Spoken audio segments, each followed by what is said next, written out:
যদি এই সরকার নিশ্চিত করতে না পারে তাহলে সরকারকে বলবো বিদায় নেন, বিদায় নেন। বলেন আপনারা ব্যর্থ, স্বীকার করেন আপনারা পারছেন না। আমরা এই সরকারকে ক্ষমতায় বসিয়েছি। আমরা বারবার বলছি এই গণঅভ্যুত্থানের সরকার আমাদের সকলের সরকার। আমরা যারা গণঅভ্যুত্থান সংগঠিত করেছে সেই গণঅভ্যুত্থানের সরকারের আমলে যদি নুরুল হক নূরকে আক্রান্ত হয়ে রক্তাক্ত হয়ে ঢাকা মেডিকেলের আইসিইউতে কাটাতে হয়, যদি আমাদের নেতা কর্মীদেরকে হাসপাতালের বিছানায় কাটাতে হয়, সেই সরকারকে কোনোভাবেই কি গণঅভ্যুত্থানের সরকার বলা যায় বন্ধুগণ? এই সরকার পদে পদে ভুল করছে। আজকে গণঅভ্যুত্থানের নায়কদেরকে রক্ষা করতে পারছে না। আজকে হয়তো নুরুল হক নূরকে আক্রান্ত করা হয়েছে, আগামীকাল কিন্তু আপনার পালা। যদি মনে করেন পিঠ বাঁচাতে চুপ থাকবো, কারোর পিঠ কিন্তু রক্ষা হবে না। যদি ১/১১ ফিরে আসে, যদি এই সরকার ব্যর্থ হয়, যদি আরেকটি ফখরুদ্দিন মঈনুদ্দিন সরকার গঠিত হয়, তাহলে কিন্তু আমরা সবাই অনিরাপদ। হাসিনা তো পালানোর জায়গা পাইছে ভারতে, আমাদের কি পালানোর জায়গা আছে? না। আমরা তো ইন্ডিয়ায় যেতে পারবো না, পাকিস্তানে যেতে পারবো না, মালদ্বীপে যেতে পারবো না, এই বাংলাদেশেই থাকতে হবে। আমাদের নিরাপত্তা যদি এই সরকার নিশ্চিত করতে না পারে তাহলে সরকারকে বলবো বিদায় নেন, বিদায় নেন। বলেন আপনারা ব্যর্থ, স্বীকার করেন আপনারা পারছেন না।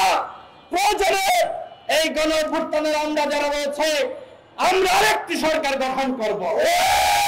সংগ্রামী সাথী বন্ধুগণ, আমরা আমাদের দলের পক্ষ থেকে বলেছিলাম বিপ্লবের পরে অভ্যুত্থানের পরে যারা গণঅভ্যুত্থানে অংশ নিয়েছে সবার অংশীদারিত্বের জাতীয় সরকার, কিন্তু আমাদের কথা শোনা হয়নি।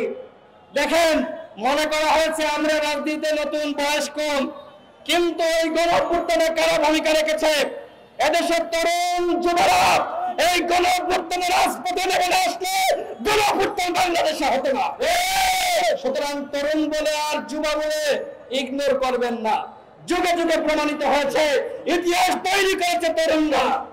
আমি কথা বাড়াতে চাই না, স্বরাষ্ট্র উপদেষ্টাকে বলতে চাই, নুরুল হক নূরের উপর হামলা হয়েছে, এখনো পর্যন্ত দুঃখ প্রকাশ দেখি নাই, কোন সহমর্মিতা প্রকাশ করেন নাই।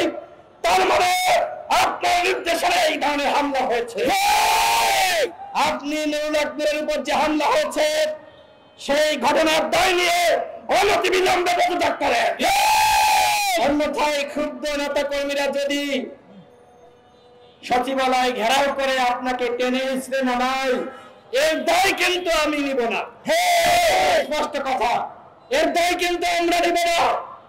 আপনার দায়িত্ব ছিল যারা এই ঘটনার সাথে জড়িত, যারা নির্দেশ দিয়েছে চিহ্নিত করে তাদের বিচার করা, তাদেরকে গ্রেফতার করা। এখনো পর্যন্ত সেনাবাহিনী এবং পুলিশের যারা এই ঘটনার সাথে জড়িত, এতদিন পার হয়ে গেল, একজন কেউ কেন গ্রেফতার করতে পারলেন না? আমরা বারবার বলছি সেনাবাহিনীর সাথে আমাদের বিরোধ নাই, পুলিশের সাথে বিরোধ নাই। আমরা পুরো সেনাবাহিনী এবং পুরো পুলিশ বাহিনীকে দোষারোপ করছি না, কিন্তু যারা নুরুল হক নূরের উপর হামলা করলো আমরা কি তাদের গ্রেফতার দাবি করতে পারি না?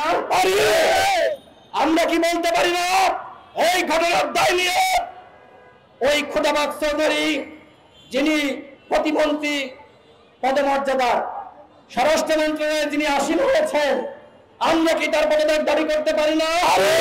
আমরা কি আইজিপির পদত্যাগ দাবি করতে পারি না?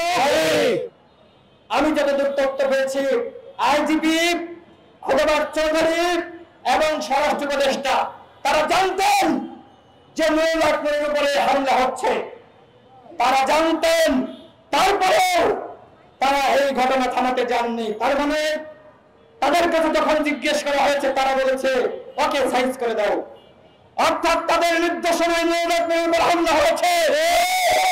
আইজিপিকে পদত্যাগ করতে হবে, খোদাবাদ চৌধুরীকে পদত্যাগ করতে হবে, উপদেষ্টাকে একটা দায় নিয়ে পদত্যাগ করতে হবে।